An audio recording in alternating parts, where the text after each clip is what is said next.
sejam bem-vindas a mais um programa do Vale Talk.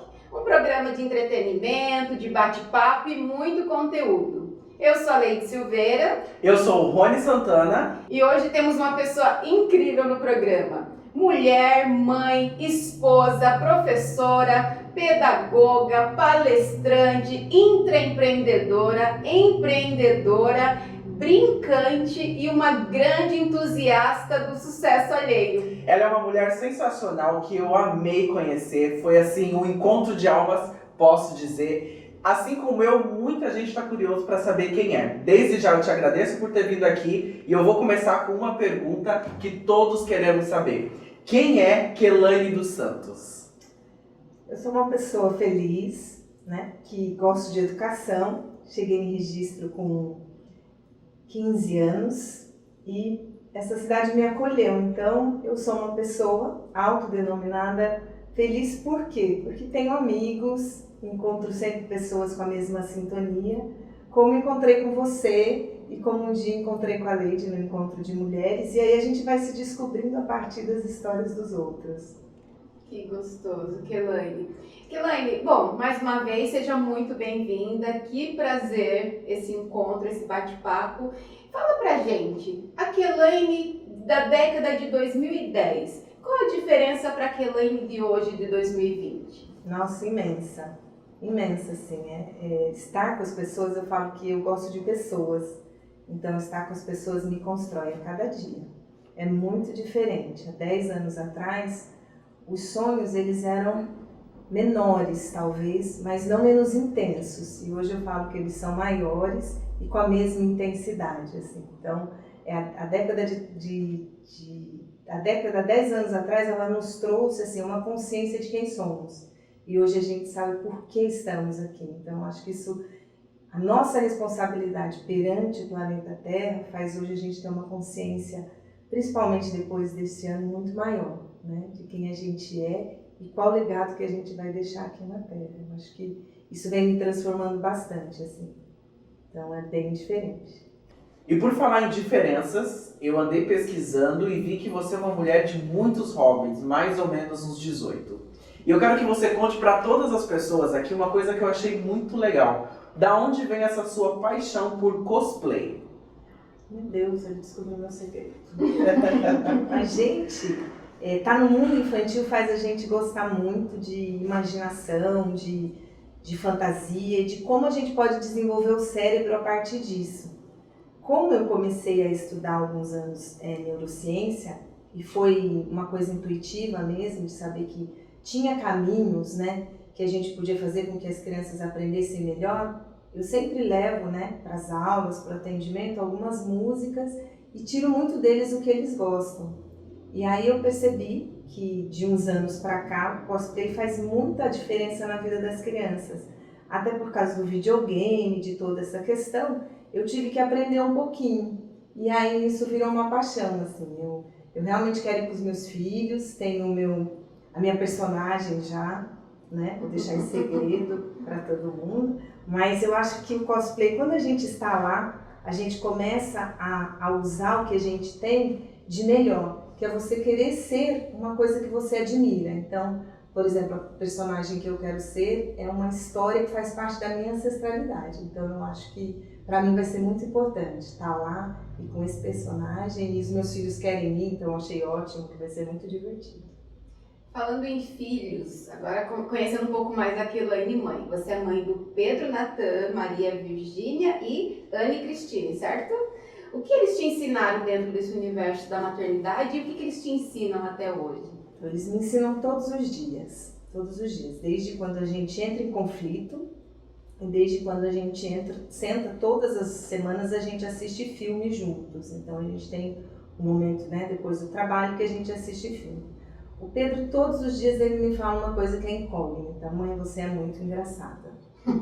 Estamos conversando coisas sérias e ele fala que eu sou engraçada. Eu falei pra ele, nossa, um dia eu vou descobrir o que é ser uma mãe engraçada. A Maria Virgínia me acha uma mãe muito severa. Porque como ela quer, o sonho dela é ser popular, quer ter um canal, e eu venho muito conversando com ela o que é a responsabilidade de você ter um canal, o sonho dela é ser popular. Então, a gente às vezes entra em conflito devido a isso. Ela não tem Instagram, eu acho que é muito nova, nem Face. E aí ela me acha uma mãe muito severa e a mãe do não.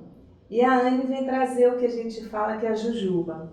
Ela traz a passividade, ao mesmo tempo é uma criança que sabe o que quer, mas ela veio trazer a doçura na nossa vida, até porque dos 3, a Anne não foi planejada. Eu era uma mãe muito metódica para algumas coisas, inclusive para as gravidez dos meus filhos. Assim. Um ia nascer em tal ano, o outro 7 anos depois, que foi o casamento aí, Maria e Pedro deu super certo. A Anne, eu fui fazer laqueadura e descobri que estava grávida de 3 meses. Nossa, na hora dela... Era pra ser. Isso. Então, quando a médica me ligou, eu estava dentro da empresa, ela não me encontrava, ela não sabia se chorava ou se ria, porque estava há 20 dias de eu fazer a laqueadura. Então eu levei uma bronca, mas eu não sabia realmente, né, que eu estava grávida. Mas eu acho que ela veio para isso, assim, ela veio equilibrar esse estado nosso em casa, que às vezes a gente olha para ela e fala, tá tudo certo sempre. Então eles me ensinam bastante. Agora nessa pandemia, então, a nossa junção, ela foi fundamental. Lady Rony, assim, a gente se descobriu em coisas e eles entenderam que é ter uma mãe professora, porque mesmo a gente estando em casa, eu tenho que levar lições para os meus alunos, na casa dos meus alunos. É um público diferenciado que precisa de mim de uma forma diferente, né? A pessoa com deficiência, ela precisa ser atendida não só na lição, né? Mas na atenção, na escuta e nas possibilidades. E aí eles conheceram esse universo, que foi um universo que eu sempre tive muito. Quando eu chego em casa, realmente eu sou mãe. Então, quando eu saio da escola, eu já tenho um princípio. Eu entro na minha casa, eu viro Kelaine, mãe. E aí eu tive que trazer isso para dentro da minha casa. Então, hoje eles sabem o tanto que é importante a minha profissão e o tanto que eu amo dar aula, assim. Então, eles respeitam, eles entendem, conhecem meus alunos todos, perguntam. E os meus alunos, hoje eu recebi um cartão de Natal de uma criança que eu acompanho, já tem 3 anos, e ela coloca o nome deles. Eu mostrei para eles, né? Tia Kelaine, muito obrigada por você ter me ajudado muito nesse ano. Beijos a Maria, a Ana e o Pedro. Então é o que a gente recebe aí, de gratidão mesmo, de trabalhar com eles. Muito bonita essa história. Que gostoso. Lindo. Conta pra gente, como manter toda essa sobriedade diante de tantos desafios que a vida hoje nos impõe, né? Como nós estávamos conversando até um pouco antes do programa. E conta pra gente, assim, você é adepta de algumas filosofias como Ubuntu, é isso? Isso. Conta pra gente como que é olhar a vida pelo ângulo dessa filosofia, explica pra gente um pouquinho. Então, essa filosofia ela é africana, ela chegou na minha vida há pouco tempo, não faz muito tempo não. O Luiz mudou para registro e aí ele procurava em registro pessoas negras. E a gente acabou se conhecendo através de um amigo, só que ele traz toda uma questão de ancestralidade e empoderamento. Na verdade, eu sempre me vi negra, mas eu não enxergava e vivenciava isso. Porque acho que também eu dei muita sorte de não sofrer grandes preconceitos assim na infância e na adolescência. E aí o Luiz ele trouxe um olhar novo. Nessa construção nova que ele veio trazer para mim, me convidando para alguns movimentos, algumas rodas de conversa e compreender esse universo, eu conheci através da religião que eu frequento, o Ubuntu. E ali eu fui estudar um pouco o que seria isso. Então, Ubuntu, a gente nunca está sozinho, é sempre a gente pelo outro, o outro pela gente. E a partir disso eu estou trazendo para dentro da minha casa, para a educação dos meus filhos. Porque a gente vê na diversidade o tanto que a gente aprende. E foi muito legal isso, porque eles compreenderam que eles não são diferentes, mas que eles têm posicionamentos diferentes. Isso para nós é bem importante, sabe? E aí passou tudo a ser diferente para nós. Por exemplo, em 2018, a minha filha sofreu uma questão de prender ou não o cabelo, porque esse cabelo cheio e tal. E aí a gente nunca tinha muito conversado sobre isso, até porque para eles é muito natural, eu acho, até porque eu trabalho com os invisíveis, né? Eu trabalho com a pessoa com deficiência e a gente vê aí muito invisível ainda, né? Eles ainda não têm um espaço deles garantido, tem que ser alguém. Quando eu comecei a estudar a pessoa com deficiência, a gente não fala deles, a gente fala com eles. Isso já foi uma filosofia de não se apropriar da fala do outro para mim. Então eu não sei o que é ser deficiente. Então eu nunca pude me apropriar. O que eu faço é facilitar o caminho para eles e falar, olha, vocês conseguem e despertar o potencial. Com a cultura negra foi a mesma coisa, minha mãe não estudou, meu pai também não, de escolaridade, então eles criaram a gente falando, olha, vai ter alguns preconceitos e isso é normal. E aí, normal como, né? E aí o que aconteceu? Aqui em Registro, quando eu vim, era uma colônia japonesa muito forte.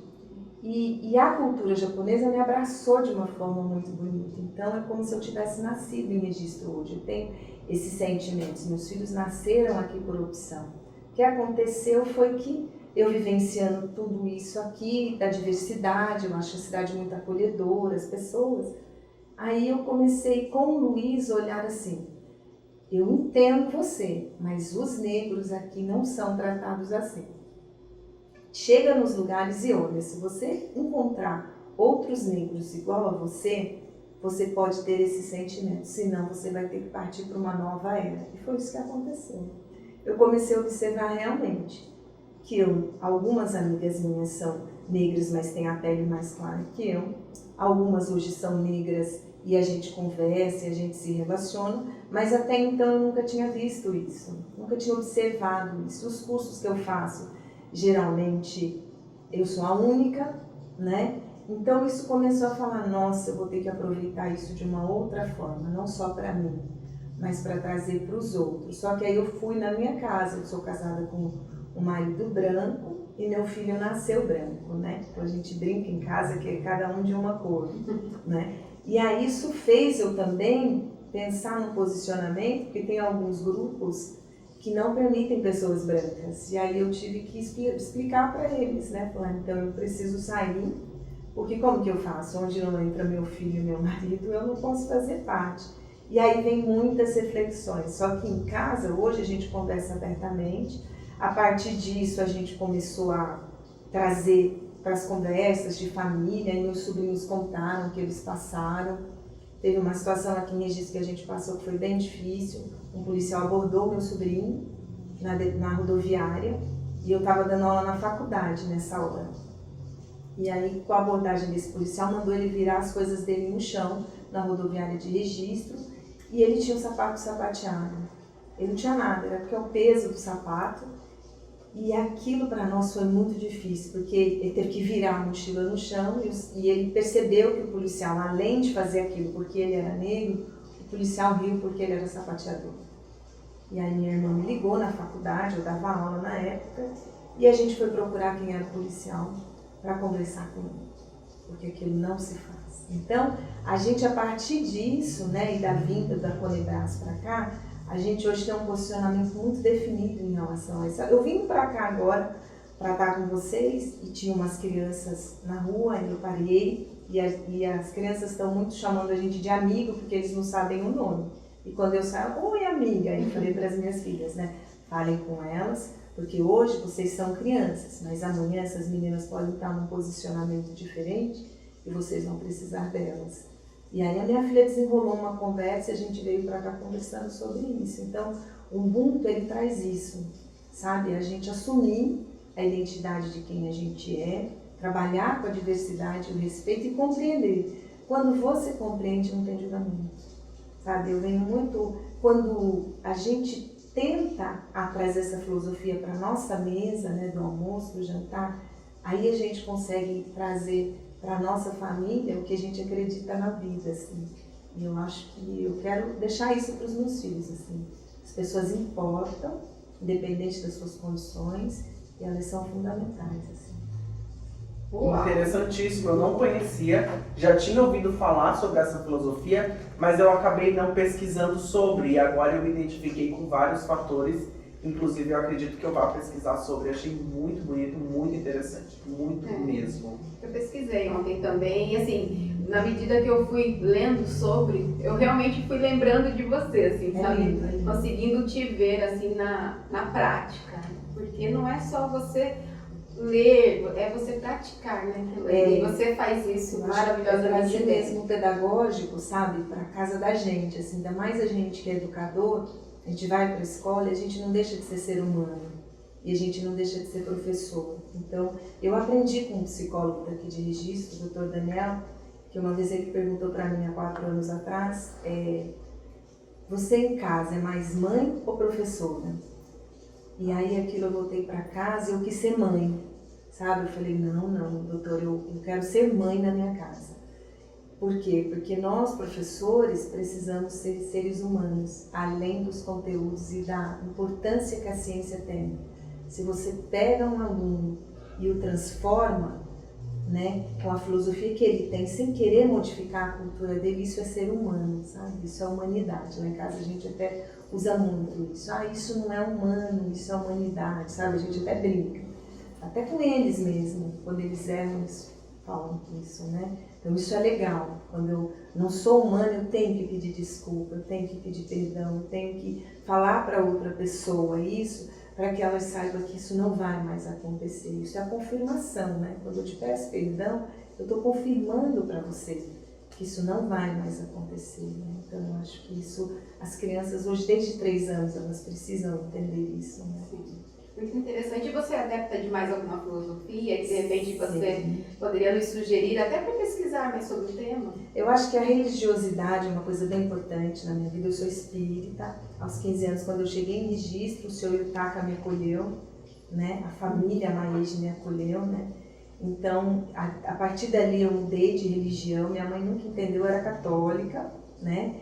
E sou ainda católica, porque tudo que eu conheço sobre a Bíblia e tal foi com o catolicismo, mas eu sou espírita porque eu vi uma condição a mais em relação a ser espírita, de estudar mesmo quem eu fui, a partir de quem eu sou hoje, quem eu quero ser no futuro. Então, cuidar disso para mim é bem importante. Acredito no processo que a gente reencarna e que isso traz da gente uma condição hoje de lutar para ser melhor, porque quando a gente for para a espiritualidade a gente vai continuar, não nesse corpo denso, pesado, mas no sutil. Acredito que todas as filosofias, onde eu estava escutando, um amigo mandou um vídeo para mim e falou, a hora que você puder, escuta, mas vai demorar esse vídeo. E aí eu coloquei na hora que eu estava na cozinha com as crianças, porque eu gosto que eles vão escutando algumas coisas. E lá o cara falava assim, Sócrates foi foi super importante ele para o mundo, porque ele chegava na casa dele, ele era totalmente silencioso, ele não falava.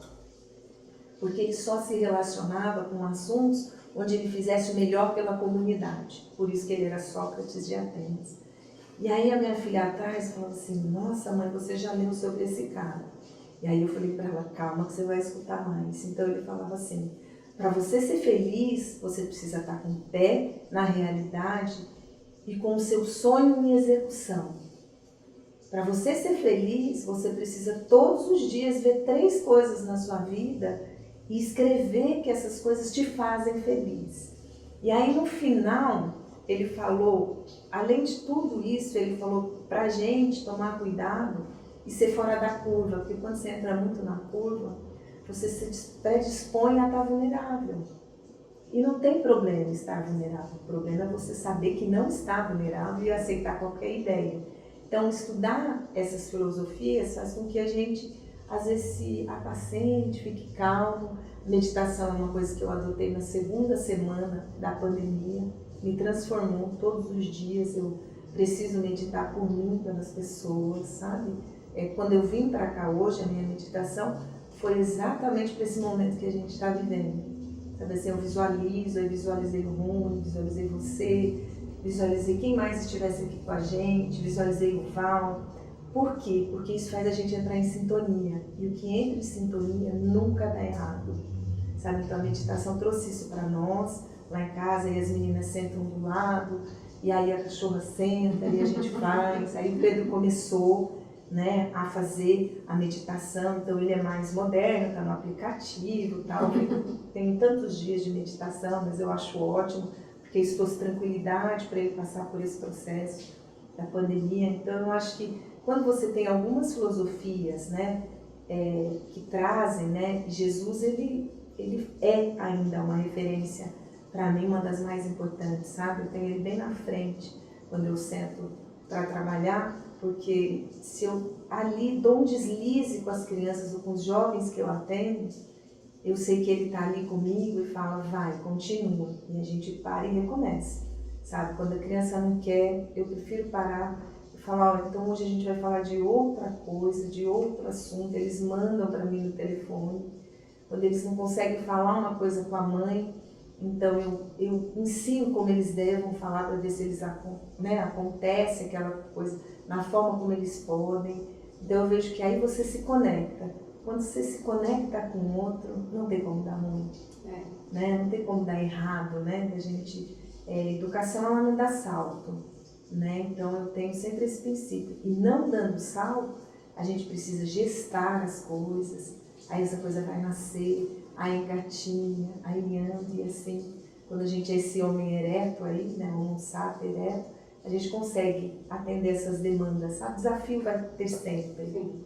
Eu acho que a gente hoje não pode achar que só porque a gente está aqui, a gente não tem desafio.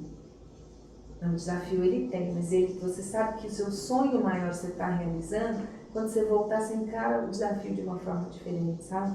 Tive que aprender a dar risada do que dá errado, falar tá tudo certo, porque eu sempre tento ser referência para os meus filhos. Exemplo não, exemplo eu falo para eles que é Deus, né, o Criador, e Ele na sua imensidão e cronologia criou o mundo, né? Então é Deus, exemplo é Deus. Aí vem as referências, ser referência você falar para ele, eu errei. Ah, desculpa, foi mal, sabe? É você gritar com eles e falar, aqui não foi legal. Mas quando precisa gritar, você gritar e falar, aqui tem uma hierarquia. E nessa hierarquia eu vim mãe, senão era diferente, eu era filho. Então isso é importante, né? Então hoje eu quero ser uma referência. Exemplo não, exemplo se torna muito santo demais. Isso não é a nossa condição aqui na Terra, sabe? Então eu quero ser referência deles virem conversar. Hoje Pedro conversa muito comigo e eu falo para ele, isso não é legal, isso não é meu, mas se você quer se apropriar disso, isso é seu. Então ele repensa, eu falo, a gente precisa se apropriar do que é nosso, né? E tem uma questão que eu acho que vocês me perguntaram que eu acho muito legal. A gente usaria turbante? Eu me fazia muito essa pergunta. E aí um amigo um dia falou para mim, Elaine, você pode usar o turbante, mas quando você se sentir representando ele. Então eu venho agora com essa amiga, estudando ancestralidade, para assumir isso, sabe? De ficar careca e usar o turbante, né? Então a gente até brinca muito com isso, porque eu não poderia só usar por uma moda. Se eu colocar, as pessoas vão achar, nossa, que máximo, negra de turbante, né? Mas não é isso. Eu vou estar trazendo a minha ancestralidade para um lugar de apropriação em mim. E aí vou ser respeitada por mim primeiro. Então isso muda, né? Isso, né? Muda muito, assim. Nossa, são muitas reflexões, né? Muito, a gente ficaria aqui dia e noite pra gente poder refletir sobre isso. Verdade. E vocês não conseguem sentir a leveza com que essa mulher fala. Vocês não estão entendendo a energia como contagia. E aproveitar que a voz está comigo, eu quero te trazer pra minha área. Eu quero falar da área digital. Porque hoje em dia as aulas, as reuniões, tudo virtual. Eu quero saber como é a sua relação com a internet. É mais lazer? É mais trabalho? Como você se identifica com esse mundo digital? As duas coisas, Rony. Eu acho que traz leveza. Quando eu não estou fazendo nada, e cada um em casa tem um momento que cada um faz o que quer, né? Cada um jogar, fazer o que quer. Eu entro no Instagram. O Instagram ele me traz essa leveza e a sensibilidade da beleza. Eu te descobri no Instagram. Muito obrigado, Instagram, pelo presente, né, que você me mandou. Então, quando eu vi você falando com a sua mãe, eu fiquei impressionada. Aquilo trouxe uma doçura para o meu coração enquanto filha, me trouxe para esse lugar, assim, de filha. E eu falei, que graça. E a partir dali a gente adotou em casa. Falo que a gente adota pessoas em casa. Então eu uso muito por trabalho. No começo, na terceira semana, gerou dor. Porque aí eu tive que descobrir que eu tinha 45 anos e que eu não tinha a rapidez que vocês têm. Então foi muito interessante, porque aí eu me vi na pandemia, tendo que dar online, atender mãe chorando desesperada porque não conseguia entender a rotina, eu com 3 dentro de casa não entendendo isso também, fazendo com que eles entendessem que não era férias. E ao mesmo tempo tive que aprender, estou aprendendo até hoje, Hoje mesmo, de manhã cedo na escola, vamos fazer o filme como? Vamos editar, não vamos editar? Como que vai ser a foto? Então, trouxe para nós, educador, uma era nova. E essa era nunca mais vai sumir. O lado do entretenimento é esse, de você descobrir pessoas que te dão caminhos da leveza, do bonito.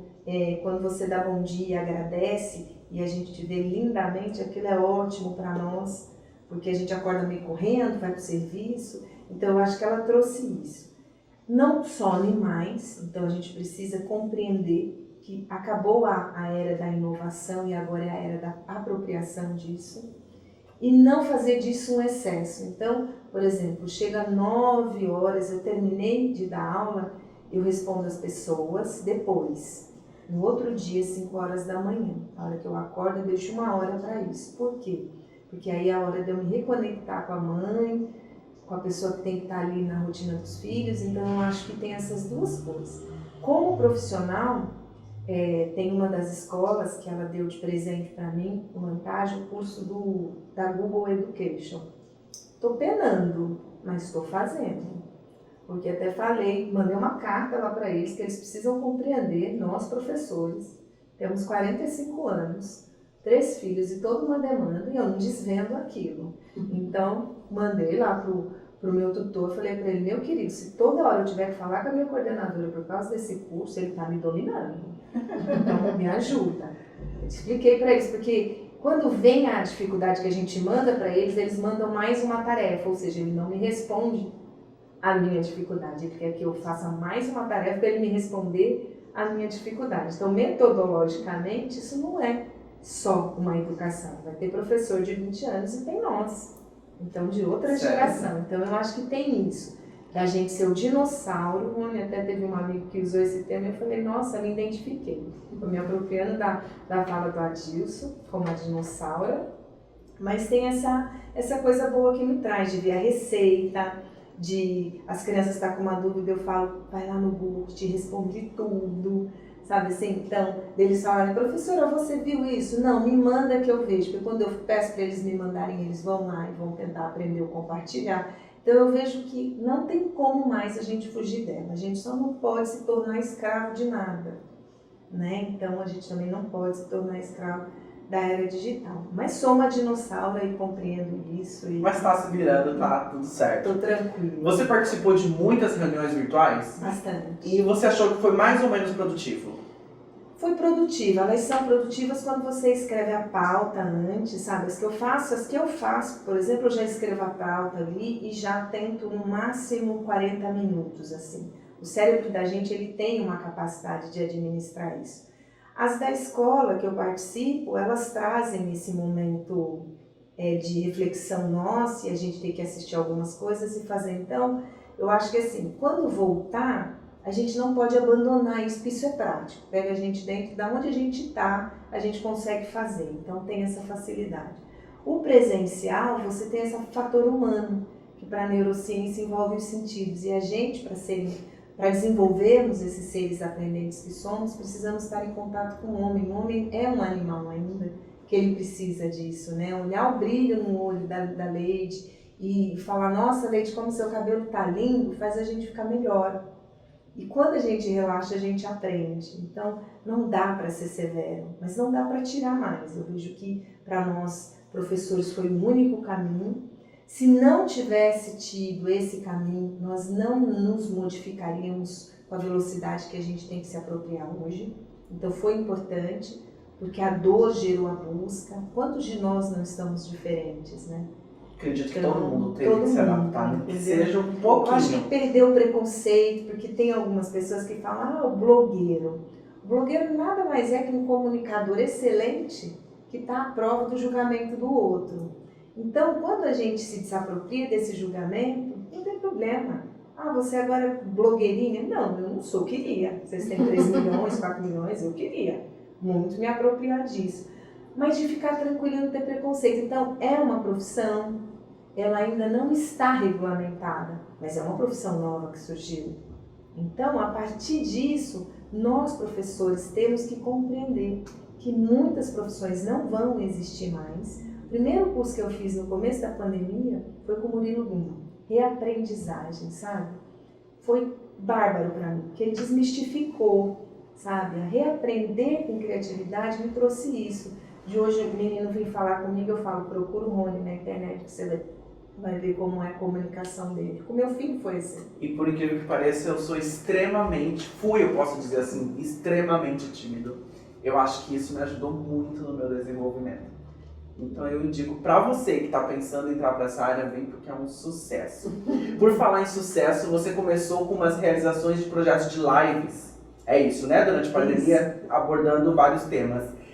Me conte um pouco sobre a proposta da Valencina, é isso? Valencina. Me explica melhor. Valencina, o que seria isso? Valencina foi um presente que surgiu em 2020, né? Eu só ganho presente, gente, sabe? São presentes, assim, de amigos, que Deus une e a gente não separa, lei de irmã, virou irmã, né? Então, você, quando eu conheci, eu queria que meu filho muito te conhecesse, porque eu acho que você pode inspirá-lo a vencer o desafio da timidez e da comunicação. E a Valencina foi a Cíntia Fukuda, que é empresária da Bem Mais, que trabalha com apoio escolar, que me convidou.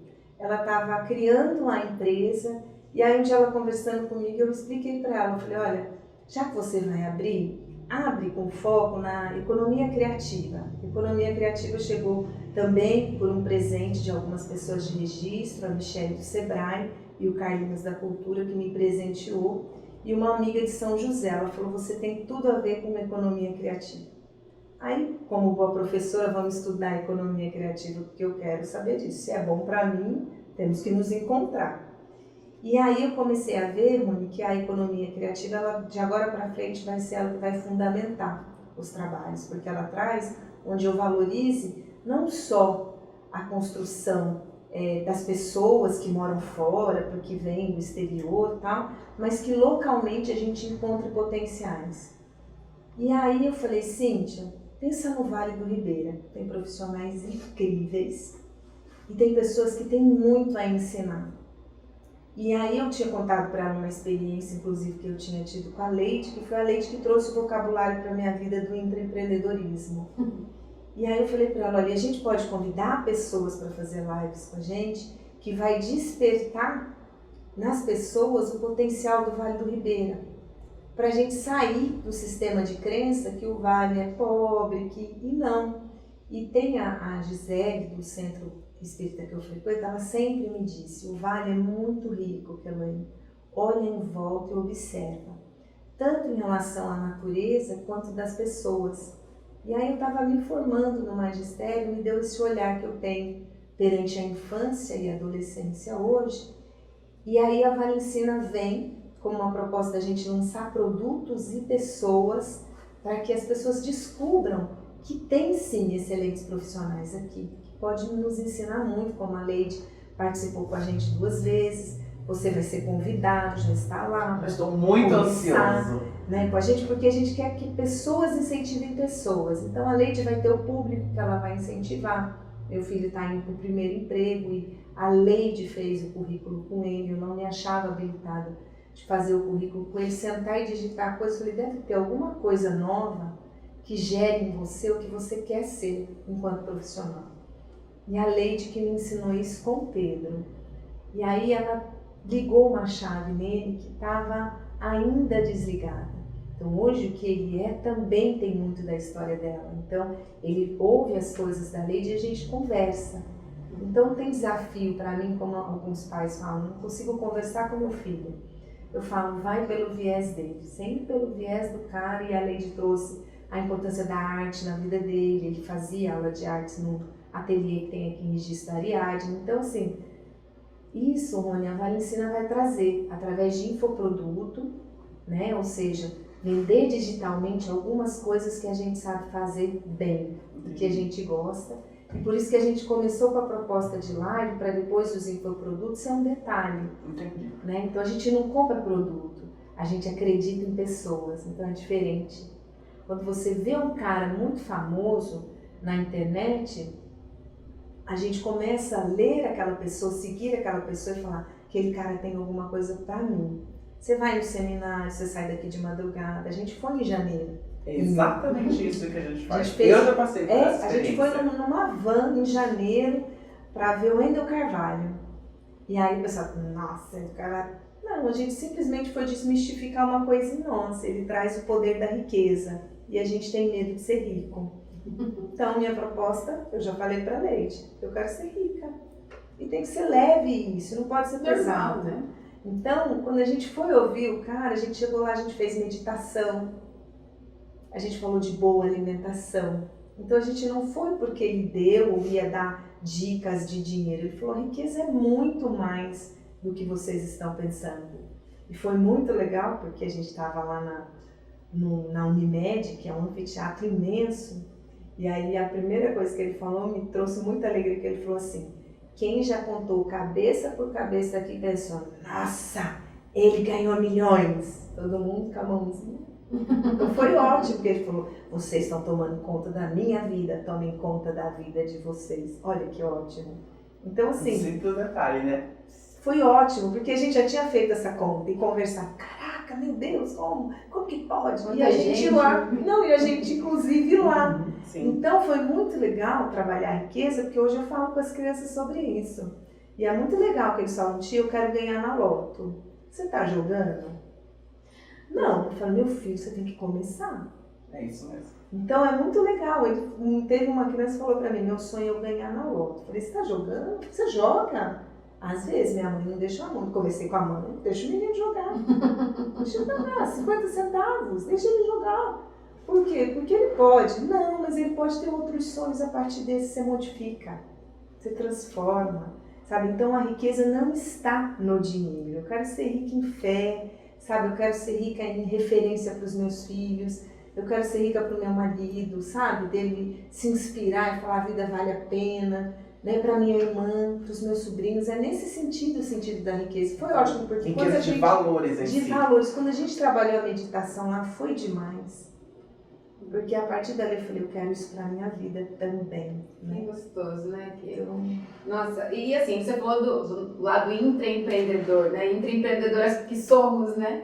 Você é professora, né? Já atuou como diretora também, né? Você acha que é possível ser intraempreendedora nos serviços públicos? sim. Sim, a experiência de hoje foi fantástica. Teve uma escola que a gente retornou hoje. E as escolas estão voltando, né, com a porcentagem da pandemia e também com a porcentagem de professores, todo um reconversar. Uma escola de 500 alunos, o COP Tajima, e hoje algumas pessoas foram para doar os seus horários de trabalho. Então, assim, tem como a gente ser no serviço público quando a gente tem uma escuta ativa, uma escuta amorosa, porque a pessoa já vem com isso, funcionário público não gosta de trabalhar, professor não gosta de dar aula, e aí a gente quebra a crença aí, sabe? Então acordar hoje e levar a proposta para minha escola foi de extrema felicidade. A minha pequena falava, mãe, você tá feliz, né? Filha, como que eu não vou estar feliz? Então olhar, receber os alunos, escutar, e eles escreveram, a gente fez um processo com eles escreveram que eles precisavam do nosso sorriso. Isso não tem preço. Quando eu li, menino de 8º ano, falou, professora, você não imagina a saudade que a gente sentiu de vocês. Isso é muito importante. Eu tenho uma cliente que ela é professora e a primeira atividade no primeiro dia da escola que retornou era para um aluno representar como ele se sentia. E ela falou que a maioria dos alunos se desenharam dentro de jaulas. Então eu acredito que esse retorno, por menor que seja, é bem importante. Então a gente trabalhou plantar com eles hoje, que o online não vai sumir. Então a gente recomeçou, a gente falou, olha, a gente não está começando nada novo, a gente está recomeçando o contato físico, então foram pouquinhos. E aí a gente trouxe para eles o que é a conexão de uma forma tão legal, eles tinham que pintar 2 lados de uma folha. E quando você põe na água, aquilo flui junto. E aí eu falei para eles, né, nós conversamos, eu e os professores, olha, de um lado é o conhecimento, que nós temos que passar para vocês, porque essa é a nossa função. O outro lado é o que você faz com esse conhecimento. Esse lado branco foi a pandemia, mas aí o que aconteceu? Se uniu o que você já conhece dentro da sua casa, o conhecimento científico, e grudou com a escola. Então a escola vai ser eternamente essa dentro da sua casa, através do online, e essa presencial. Então foi muito legal hoje com eles. Então tem como, sabe, Leide? Vai ter em todas as profissões quem de repente escolheu um susto lá e não tem amorosidade? Vai. Só que o que a gente pode fazer com essas pessoas é melhorar as escolhas delas. É verdade. E falando, nesse sentido. E falando da sua escolha como professora, né? Nos conte qual é o principal desafio hoje da profissão, principalmente você que é especialista em alunos com especiais, né? Com deficiência. Qual é o desafio hoje de trabalhar como professora? O meu desafio e o nosso da educação, inclusive, é fazer com que as pessoas acreditem que qualquer pessoa com deficiência pode aprender, pode trabalhar, pode ter uma vida com autonomia e independência. As famílias hoje elas estão mais tranquilas porque as pessoas também abraçaram a causa junto com elas. Então, algumas estão em luto, ainda estão, ninguém se organiza, né? Você tem os seus filhos, a gente nunca grávida, nunca falei para Deus, olha Deus, eu já sei o que é ter uma criança com deficiência, pode vir. A gente nunca. Então a gente não pode, sabe? Mas a gente não pode minorizar a situação deles com pena e dó. Eu não tenho dó. A profissão me ajudou muito, sabe? Eu não tenho dó de nenhum deles. E eles também não têm dó de falar para mim, não vou fazer, não quero, você está sendo rude, você está sendo brava. E aí a gente se dialoga ali, desliga o telefone na minha cara, sabe? Isso eu acho super legal. Teve um aluno que falou, professora, hoje eu não estou afim. Eu falei, mas isso não te dá o direito de você desligar o telefone? Me explica. Então eles mandam áudio, sabe? Eu falo para eles, olha, existe uma coisa muito legal, que é a gente se respeitar, fala que não quer. Então você tem o direito de falar não. E para o jovem deficiente e para o jovem que tem a dificuldade de aprendizagem que não é deficiência, esse mundo é ainda muito cruel. Tanto de alguns profissionais que não entendem que eles não fazem, não é por preguiça. Não é por preguiça, não existe preguiça para aprender. Existe um cérebro que não entende o que o outro está dizendo. Então isso é muito importante. E a mesma coisa é o desafio de fazer com que a família, sabe, mostre ele para o mundo. Sabe, eu tenho um aluno que eu trabalhei um projeto de vida com ele agora no retorno das aulas, que é ótimo, ele quer ter um carro e uma moto. Falei, então vamos ligar na concessionária. Professor, eu quero um carro branco, que é uma Saveiro, que ela venha rebaixada. Aí liguei na concessionária, peguei toda a pesquisa com a moça, falei, agora você vai dividir, contar quanto de dinheiro você tem que guardar por mês com o seu trabalho para você comprar o seu carro. Aí ele olhou para mim, eu falei, como você vai conseguir o seu carro? É só trabalhando. Ah, tá bom, vou ajudar o meu pai. Então ele chega hoje e fala, professora, eu pintei mais 2 paredes. Professor, eu fiz tal coisa para ajudar o meu pai no quintal porque eu quero dinheiro. Então é isso, é você falar para ele, você pode sim, sabe? Você consegue.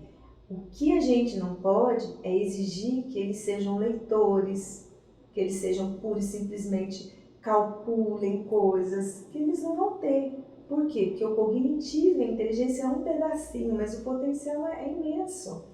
É imenso. Se contar que esses meninos são calmos, eles, se você der uma ordem de processo, eles são excelentes. Por quê? Os nossos, se a gente fala, você vai fazer assim, assim, assim, não quero, ou faz pela metade e vira as costas. Eles têm uma perfeição para terminar um processo do começo, meio e fim, que a gente às vezes não tem. Por quê? Porque eles têm uma paciência. Então o cérebro não funciona um pedacinho, a gente vê como um todo e não dá aula direito, não quer adaptar o currículo dessa pessoa. Para mim, pessoa é pessoa. Então desde o nenenzinho, eu falo, pessoa, sabe? E eles vão crescendo e eles falam, por que você me chama de pessoa? Eu falo, porque você é uma pessoa, você é dimensional. Então eu vejo que ainda há o desafio, a associação da pessoa com deficiência precisa de nós, o AMA aqui em Regis precisa de nós. Por quê? Porque os autistas estão, mas está aparecendo mais. Não, gente, eles sempre existiram. Eles só estão agora na comunidade porque todo mundo resolveu abraçar a causa. Então, isso é interessante, sabe? Não tem... as pessoas pensam assim, é a era dos autistas? Não, não tem era, amigo. Como não teve a era do branco, não teve a era do preto, não teve. O que hoje se dá é visibilidade. E eles precisam disso, porque a minoria, Rony Leite, ela sempre vai existir. Eu sempre falo isso, sempre vai ter os invisíveis. Só que à medida que eles se projetarem, as pessoas passam a olhar. Os que incomodam também. Mas os que querem ajudar, tá fenomenal o movimento no mundo. Então tem como. E você acha que esses desafios é regional ou é de âmbito Não, nacional? É nacional. É nacional. A gente vai para os congressos aí e o que acaba acontecendo é que assim, a nossa cidade ainda não investe em política pública voltada para o autista, voltada para a pessoa com deficiência física, sabe? Voltada para o deficiente intelectual. Ainda não. E por quê? Porque como eles são menores, as pessoas subjugam como se fossem fracos. O dia que você adotar uma política pública com médicos necessários, terapeutas necessários e ampliar isso vem com uma força muito grande. Então, por exemplo, os não ouvintes, eles têm uma capacidade incrível. E aí teve que vir um boticário para dar o primeiro emprego, e aí todo mundo se sentia responsável, mas teve que acontecer assim. Senão as lojas 100 não tinha, Americanas não tinha, a Fundação Bradesco não tinha. Então, hoje quando alguém me liga perguntando se tem pessoas com deficiência habilitada, eu falo, tem um monte. É nesse sentido, sabe, Leide? Então, nós todos podemos fazer um pouquinho. Isso é muito interessante. Agora eu tenho uma outra pergunta para você. Se você pudesse fazer algo de diferente na educação do país, partindo da sua vivência, o que você faria? Primeira coisa era dar espaço e oportunidade para a fala de alguns profissionais da educação e fazer desse profissional da educação uma pessoa realmente que possa potencializar o que ele pode mudar. Porque assim, tem muitos professores fazendo muitas práticas muito legais, muito.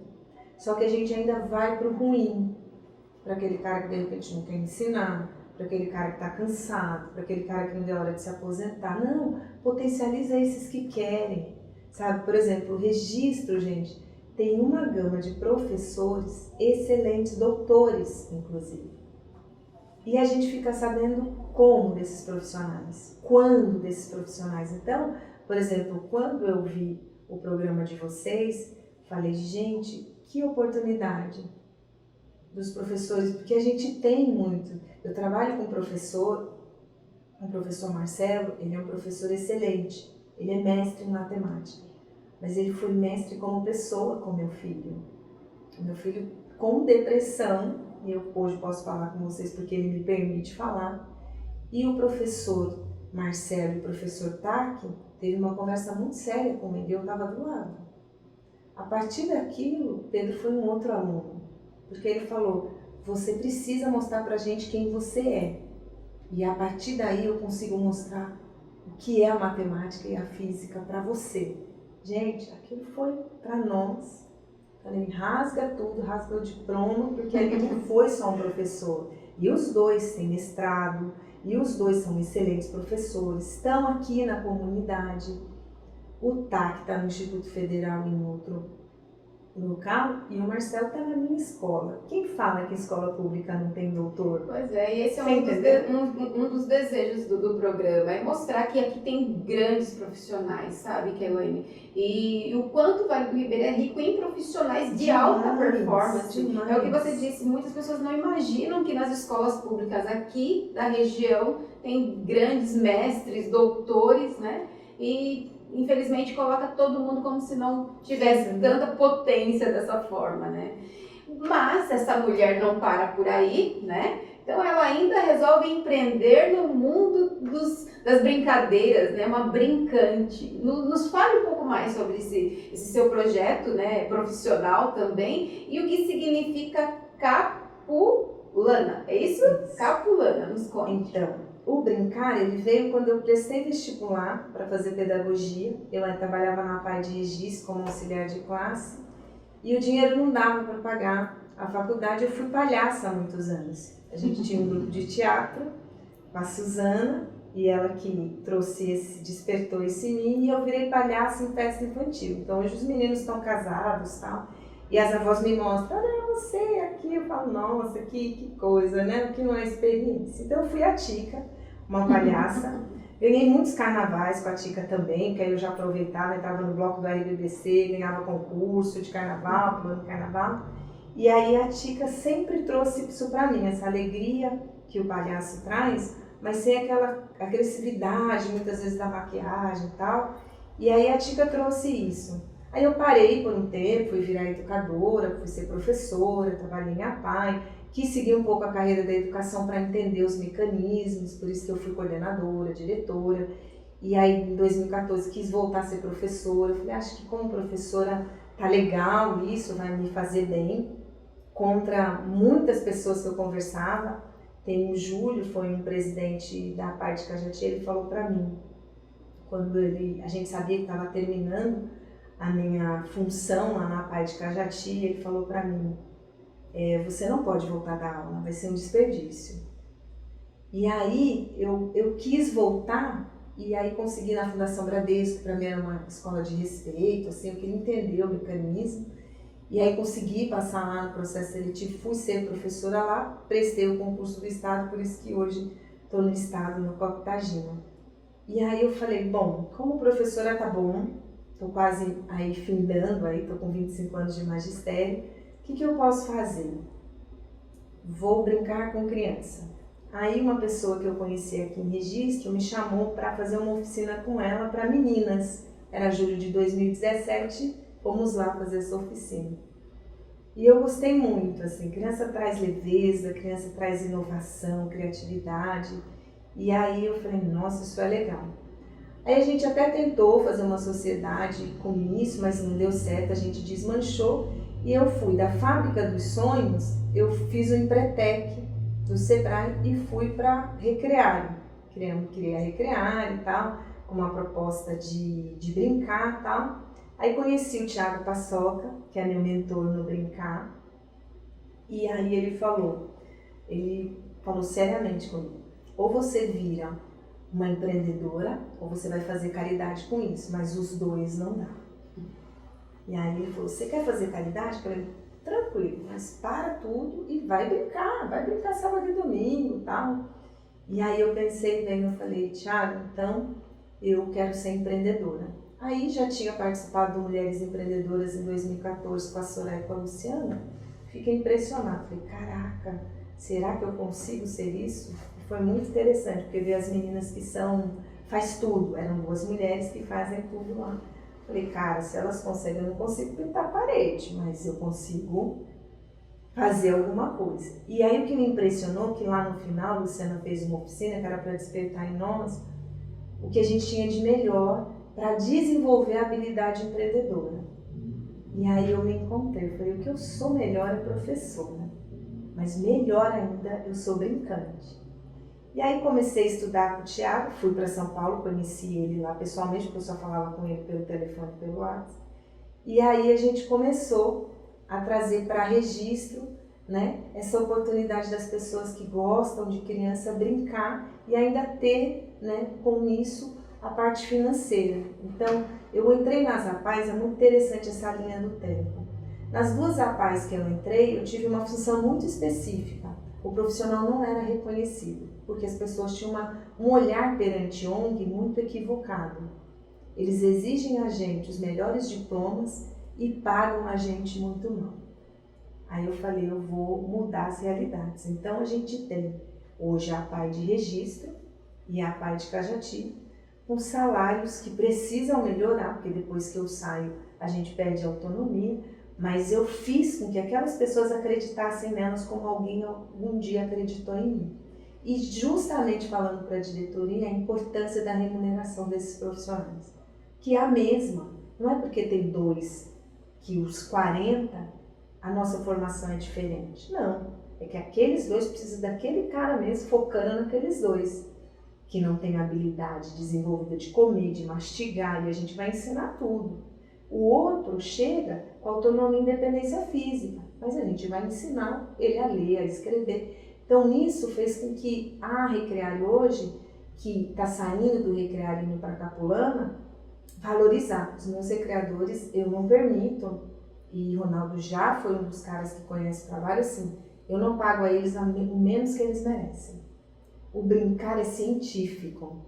E as pessoas pensam que brincar só porque é com uma pessoa menor é de qualquer jeito. Então eu não admito, sabe? Eu prefiro perder o serviço do que sucatear o trabalho do meu recreador, que fica 4, 5, 6 horas brincando com as crianças sem parar, porque a gente quer mesmo que eles venham brincar com a gente, os pais aproveitem os seus eventos, seja ele qual for, da melhor maneira possível, mas aquele cara sai falando, eu quero de novo. Então eu tenho uma equipe de recreador desde o Fábrica dos Sonhos até hoje muito fiel a isso. Entendi. Então o capulana é a minha africanidade. Capulana são tecidos que contam histórias na África. Então toda vez que você chega à África, possivelmente, Leide, quando você vai ganhar um tecido.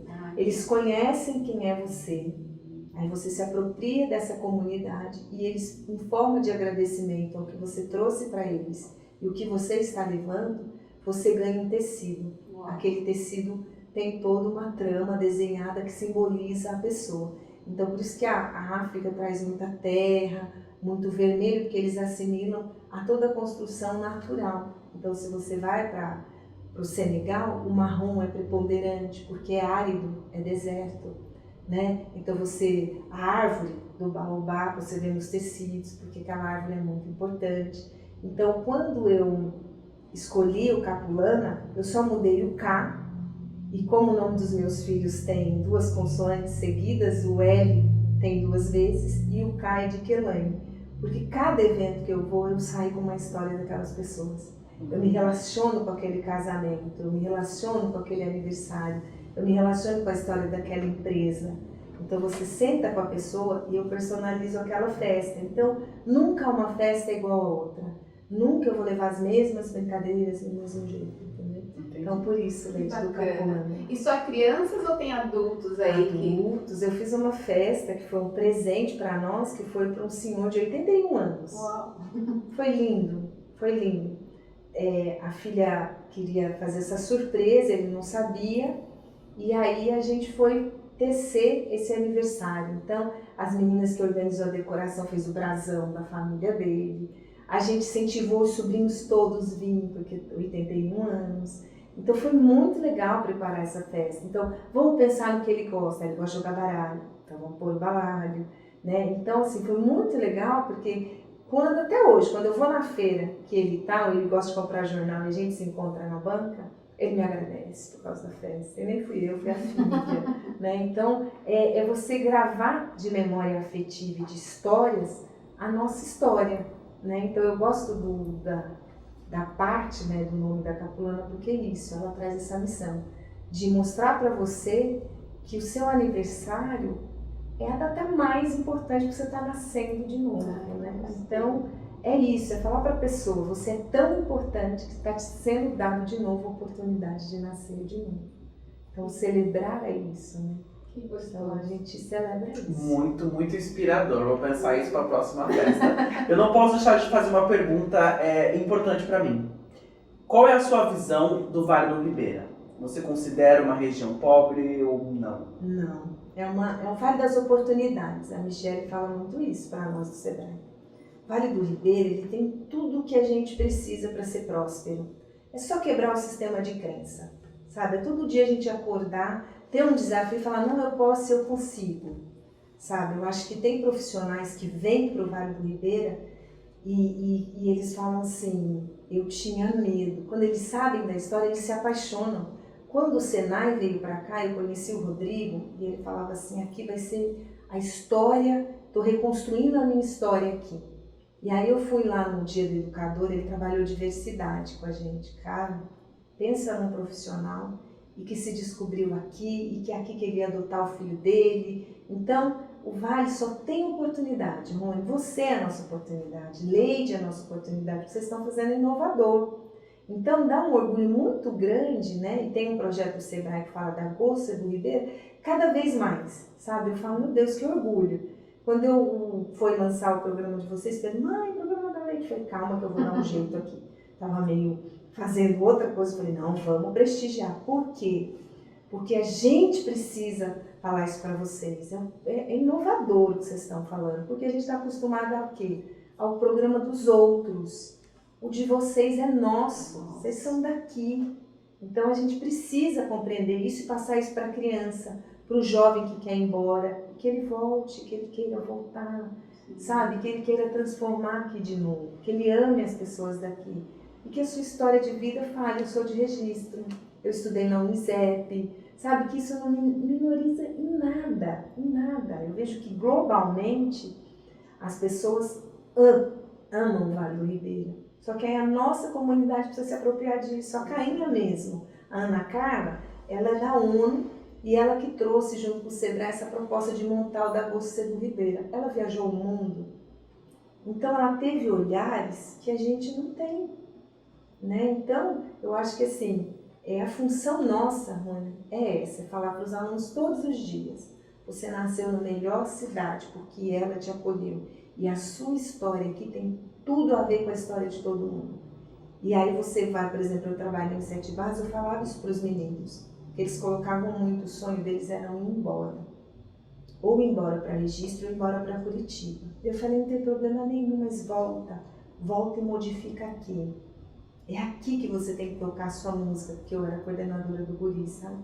Então eu acho que é isso, a gente descobrir potenciais aqui e falar, cara, vai para o mundo e traz para cá o que é daqui, que é você, suas raízes. Então, raízes não se cortam, né? Então isso é importante a gente saber. Então hoje eu vim de Goiânia para cá, mas a minha história é totalmente ligada ao Vale do Ribeira. Bebeu a nossa água? Nunca mais, Isso é lindo, né? Então por isso que a gente tem que falar para as crianças, né? Sim, que gostoso. De falar isso para eles. Eu vejo que minhas filhas gostam, eu coloco mulheres como referência para elas. Então elas falam assim, você vai aonde? Eu falei, vou lá no programa. Você vai no programa da Leite, do Rony. Então é isso, é pôr na parede a foto, falar, esses caras fazem muito. Gente, como que você vai fazer com as crianças isso? E ela fala, mãe, olha como eles estão hoje. Fala que arraso. Porque é isso, trazer a referência, né? O resto eles vão escolher. E tá aqui do lado deles, né? Não, elas acham demais. Eu falo que é ótimo, assim. Tem umas mulheres que elas falam assim, mãe, essa daqui é sua amiga, né? Fala, só tem uma. Que gostoso. Então isso é demais, é o presente, né? O legado é o que vai ficar. Né? Verdade. E como que você imagina o Vale do Ribeira daqui a 10 anos? Eu acredito que ele vai estar exponencialmente mais potente em termos de indústria, em termos de fábricas, porque precisa, está se gerando muito essa economia local, então ela precisa expandir. Então hoje quem está, de repente, na sua garagem, a gente vai ver como empresa, porque, gente, a gente potencializou. Hoje você tem Senac, você tem Senai, você tem Sesc, você tem Sebrae. Então não tem mais como a gente falar que não tem oportunidade. Você tem universidade, você tem Unesp, você tem Unicep, você tem Unisa. Então a gente precisa olhar para nós e ter orgulho disso, sabe? De falar, puxa, que legal. E falar bem para todo mundo, sabe? O falar mal só vai fazer as pessoas tirarem suas próprias conclusões. Isso é demorado. Então fala bem, sabe? Fala bem. Quando a gente viu o Subway reabrindo, né? E aí eu falei para as crianças, me dá uma felicidade muito grande. Então eu entrei lá dentro e falei para os meninos, vocês são daqui de Registro? Eles são muito educados, né? Nós somos. Eu falei, sejam bem-vindos, viu? Por quê? Porque é isso, ele está ali hoje, mas amanhã ele pode ser outro empreendedor ali fora. Nossa, eu acho muito legal isso. Que gostoso. Quando eu vejo particularmente alguma empresa fechar, como aconteceu agora na pandemia, eu fico muito triste, assim. Porque é como se um sonho tivesse, né, acabando, assim como eu fico muito feliz quando eu vejo uma empresa nascendo, porque são novas oportunidades, eu vibro quando eu vejo o Rony brilhando, né, porque é um jovem e que está trazendo, assim, está quebrando vários paradigmas, né, e é muito gostoso, assim, então eu vejo você falar, eu não tenho como não me empolgar junto, sabe? Porque realmente aqui é muito rico em pessoas, em possibilidades, e nós fazemos a nossa oportunidade, né? Uma vez que a gente aceita, nos apropriamos disso, nós potencializamos o que nós temos, né? Então isso é muito legal. E, se deixasse, infelizmente, o nosso tempo chegou ao fim. E eu quero agradecer eternamente, Kelane, por você ter aceito esse convite, por compartilhar um pouco da sua história, da sua vivência, das suas habilidades. Quero agradecer a todos vocês que assistem o nosso canal também. A nossa convidada vai se despedir e eu já volto com mais um recado para vocês. Essa câmera é sua. Queria agradecer vocês, falar que que o programa continue, que outras pessoas possam ter oportunidade de trazer aqui as suas experiências e vivências para nos ensinar. Toda vez que a gente fala, tem 2 ouvidos que escutam, e isso eu acho que é fantástico. E aqui hoje eu tive 4 e mais ouvidos escutando, e queria agradecer muito as pessoas que me ouviram, porque quando a gente agradece, eu acho que melhor que a nossa fala é o silêncio quando a gente escuta. E que a gente possa, sim, trazer a pedagogia da presença para a nossa educação, que a gente possa trazer a pedagogia, que é o jeito de fazer, a metodologia, para a nossa cidade e que a gente potencialize esse programa cada vez mais. Eu sou muito grata e agradecida a vocês de terem nos convidado, porque teve outras pessoas aqui também que puderam trazer suas histórias e que ele possa não terminar. É o meu pedido final. Que gostoso. É a nossa primeira temporada. Né? Tem muita coisa por aí. E por falar em temporada, eu vou pedir para que você deixe o seu like, o seu comentário, se inscreva no nosso canal e compartilhe essa entrevista incrível, porque assim como eu me apaixonei, eu tenho certeza que você aí de casa também. Então não sai desse vídeo sem deixar a sua inscrição e o seu comentário, porque isso é muito importante para nós. Ai, muito obrigada mais uma vez, que um beijo, que prazer ter você aqui abrilhantando o Vale Talk. E vocês, mais uma vez, obrigada, e a gente se vê no próximo programa. Até a próxima. Até mais.